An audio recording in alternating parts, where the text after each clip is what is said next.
আসন্ন এডিসি ভিলেজকে সামনে রেখে বিভিন্ন জটিকা আন্দোলনে নেমেছে রাজ্যের তিপ্রামথা দল। রাজ্য তিপ্রামথা দলের নেতৃত্বে বৃহস্পতিবার গোটা রাজ্যের সব কয়টি ব্লকে নিজেদের দলীয় দাবি আদায়ের লক্ষ্যে গণডেপুটেশন প্রদান করেন সংশ্লিষ্ট দলের নেতৃত্ব কর্মী সমর্থকরা।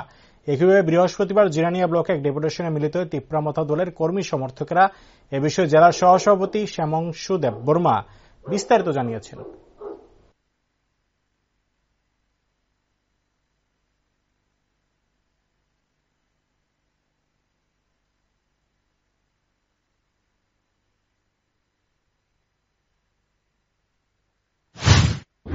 তিপ্রামথা পার্টি এবং সেন্ট্রাল গভর্নমেন্টের সাথে যে ঐতিহাসিক চুক্তি হয়েছিল, আমাদের ত্রিপুরা অ্যাকর্ড নামে সবার কাছে পরিচিত, সেই চুক্তি অতি সত্বর বাস্তবায়ন করার জন্য আমরা আমাদের মাননীয় বিডিও সাহেবের থ্রু এই রাজ্যের রাজ্যপাল, মাননীয় রাজ্যপালের কাছে আমরা ডেপুটেশন, এই দাবি একটা।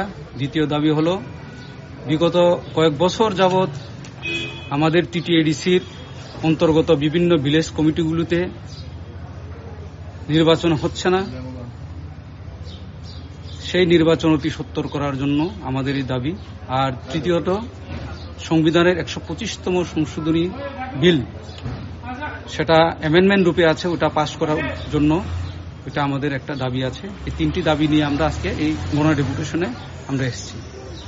আপনারা কারা কারা আছেন আপনারা আজকে এখানে? আমাদের মধ্যে আছেন এখানে টিটিএডিসির মাননীয় চেয়ারম্যান শ্রী জগদীশ দেববর্মা, এবং আমাদের দাগদুতিসা সাব জোনের চেয়ারম্যান মাননীয় দেবাশিস দেববর্মা, আমাদের মজলিশপুর ব্লক কমিটি তিপ্রামথার মাননীয় সভাপতি শ্রী উত্তম দেববর্মা, আমাদের জেলা কমিটির অর্গানাইজিং সেক্রেটারি শ্রীযুক্ত অপু দেববর্মা, ব্লক কমিটি মহিলা TWF এর মহিলা সভানেত্রী শ্রীমতী লিলি দেববর্মা, এবং রয়েছেন কেন্দ্রীয় কমিটির সদস্যা শ্রীমতী সুকুপতি দেববর্মা, আরও এখানে ব্লকের নেতৃত্ব, এবং আমাদের YTF যেটা যুব সংগঠনের সভাপতি শ্রীযুক্ত জন মিল্টন দেববর্মা, উনি এসেছেন। আপনার নামটা? আমার নাম স্যামসন দেববর্মা। আপনার কি পোস্ট আছে? আমি জেলা নেতৃত্বে আছি, সহসভাপতি।